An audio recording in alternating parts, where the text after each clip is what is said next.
سلامونه ستړي مشئ، وخت مو په خیر. تاسې ته له زیرو نیوز 24 څخه د نن ورځې د مهمو خبرونو ټولګې ته ښه راغلاست ویو.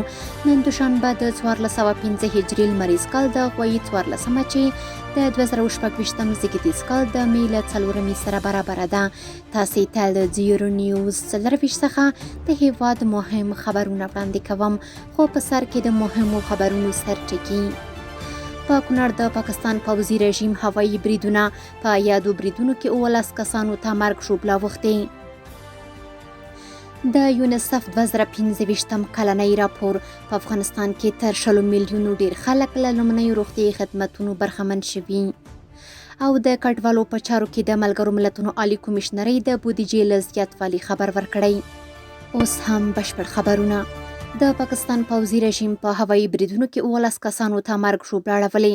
د اسلامي امارت مرستیال ویاند حمدالله فطرت ویلي چې د پاکستاني پوځي رژیم یو ځل بیا د خپلو جنایتونو په دوام ډیورنډ فرضي کرښې ته څیرمه د کونړ دانګام ولسوالۍ کې د ولسي خلکو کورونه، ښوونځي، روغتیايي مرکز او جوماتونه په نښه کړي. نوموړي زیاته کړې چې د نورو مالي زیانونو سربیره 3 تنه ملکي وګړي شهیدان او 14 نور ټپیان شوي چې ډیری یې میرمنې او ماشومان دي. فطرت دغه راز ویلي چې په یادو بریدونو کې د نجونو او هلکانو 2 ښوونځي، یو روغتیايي مرکز او 2 جوماتونه یې ویجاړ کړي او 80 راسه څاروي یې هم وژلي. یونیسف ویلي په افغانستان کې تر 100 میلیونو ډیر خلک له لومړنیو روغتیايي خدمتونو برخمن شوي. د ملګرو ملتونو د ماشومانو ملاتړ صندوق یا یونیسف د خپل 2025 کال کلنی راپور په خپرولو سره ویلي چې په یاد کال کې په افغانستان کې د روغتیا، تغذیې، پوهنې او حفظ الصحې په برخو کې د میلیونونو خلکو ژوند ته مثبت بدلون راوستی دی. د راپور له مخې په 2025 کال کې تر 100 میلیونو ډیر خلک چې 80 سلنه یې ښځې دي د یونیسف په ملاتړ لومړنیو روغتیايي خدمتونو ته لاسرسی موندلی دی. په دې ډله کې د 5 کلونو څخه کم عمره 15.6 میلیونه ماشومان او 1.4 میلیونه نوي زیږیدلي ماشومان هم شامل دي. یونیسف همدارنګه ویلي چې شاوخوا 10 میلیونه ماشومان او میندې د مخنیوي اړینو تغذیوي خدمتونو او موادو څخه برخمن شوي دي. دغه راز 4 میلیونه ماشومان په ښوونځیو، ټولنیزو زده کړو پروګرامونو او بیړنیو حالاتو کې د تدریس او زده کړې توکي ترلاسه کړي دي. د راپور په دوام راغلي چې 2.7 میلیونه خلکو ته اوبو، حفظ الصحې او روغتیا اړوند بیړني خدمتونه وړاندې شوي دي. د یونیسف د معلوماتو له مخې سره له دې چې په افغانستان کې بشري اړتیاوې لا هم لوړې دي، خو یاد بنسټ له خپلو شریکانو سره په ګډه هڅه کوي چې د ماشومانو او کورنیو بنسټیزو اړتیاوو ته دوامداره ځواب ووایي. د کډوالو په چارو کې د ملګرو ملتونو عالی کمیشنرۍ د بودیجې له زیاتوالي خبر ورکړی. د کډوالو په چارو کې د ملګرو ملتونو عالی کمیشنرۍ مرستیالې وینسا میټربولي د کډوالو او راستنیدونکو چارو وزارت د دفتر مشر سعید احمد بنوري سره لیدنه کې دواړو لوریو د افغان کډوالو پر وضعیت، شته خنډونو او راستنو شویو ته د خدمتونو پر ښه والي خبرې کړي دي. د کډوالو او راستنیدونکو چارو وزارت د دفتر مشر ویلي چې په دې وروستیو کې له ګاونډیو هیوادونو ډیر کډوال راستنیږي. هغوی له بد حالت سره مخ دي. پاکستان یې په زور را بهر کوي، ګواښي حقونه یې تر پښو لاندې کوي او بندي کوي یې. د نوموړي په وینا ښایي د راستنېدو لړۍ لا ډیره شي، نو باید پوره چمتووالی ورته ونیول شي. نوموړي د کمیشنرۍ له مرستیالې غوښتي ترڅو په سرحدونو او فرضي کرښو کې راستنو شویو ته ډیرې اسانتیاوې برابرې کړي.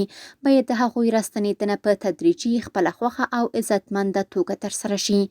بل لور میټربولي د کمیشنرۍ د بودیجې له زیاتوالي خبر ورکړی او ویلي دي چې د کډوالو چارو وزارت کاري لومړیتوب یې په پام کې نیولی ترڅو په راتلونکي میلادي کال کې راستنېدونکو ته ډیرې مرستې چمتو شي. هغې ډاډ ورکړی چې دغه کمیشنري به له کډوالو څخه خپل ملاتړ ته دوام ورکړي او د هغوی د ستونزو حل کې به لا ډیرې هڅې وکړي. افغان او بنګلادیشي چارواکو د روغتیايي محصولاتو او درملو د صادراتو پراختیا په اړه خبرې کړي. د عامه روغتیا وزارت د درملو او روغتیايي محصولاتو د تنظیم لوی مشر ډاکټر نعیم الله ایوبي بنګلادیش ته د سفر په ترڅ کې د یاد هیواد د صادراتو د پراختیا ادارې له مشر محمد حسن عارف سره لیدنه کې د دواړو هیوادونو ترمنځ د سوداګریزو همکاریو، د روغتیايي محصولاتو او درملو د صادراتو پراختیا په اړه خبرې کړي دي. همدارنګه د سوداګرۍ بهیرونو کې پر اسانتیاو د ګډو اقتصادي فرصتونو په رامنځته کولو، افغانستان ته د صادرېدونکو درملو د کیفیت او بیو پرخوالي او افغان سوداګرو ته د درملو برخه کې د ویزې د ورکړې لپاره د اسانتیا پر برابرولو ټینګار شوی. په پای کې دواړو لورو د درملو او روغتیايي محصولاتو برخه کې د دوه اړخیزو اړیکو د پیاوړتیا او د تخنیکي او دوامداره همکاریو د پراختیا هوکړه کړې. او وروستی خبر همدا چې د کورنیو چارو وزارت ویاند د افغانستان د شیعهګانو عالي کمیسیون د مشرتابه او غړو سره لیدلي. د کورنیو چارو وزارت ویاند مفتي عبدالمتین قنی د افغانستان د شیعهګانو عالي کمیسیون له عمومي مشر محمد علي اخلاقي او دغه کمیسیون له معاونینو او غړو سره لیدنه او خبرې کړي. یاده لیدنه کې د افغانستان د اهل تشیع ټولنې د هر اړخیز ملاتړ له نظام او امنیتي مسؤلینو څخه څرګند کړی او ټینګار کړی چې په بیلابیلو برخو په ځانګړي ډول د هیواد د وګړو د امنیت د تامین په برخه کې د پولیسو له ځواکونو سره له هیڅ ډول همکارۍ او ملاتړ څخه ډډه نه کوي. بلور د کورنیو چارو وزارت ویاند هم بشپړ ډاډ ورکړی چې د دې وزارت مشرتابه او د پولیسو ځواکونه شپه او ورځ هڅه کوي څو د هیواد ټولو وګړو ته پرته له قومي او مذهبي توپیرونو اغیزمن او هر اړخیز امنیتي خدمات وړاندې کړي. کورني خبرونه هم دومره او د بهرنیو او سپورټي خبرونو لپاره زموږ پاڼې وڅارئ. په خپل رسنیو باندې فیسبوک، انسټاګرام، ایکس یا پخوانی ټویټر، یوټیوب او ټیک ټاک زموږ خپرونې خوښې او موږ تعقیب کړئ. ادرس یې 0 news 24 خپرونې د الله په امان.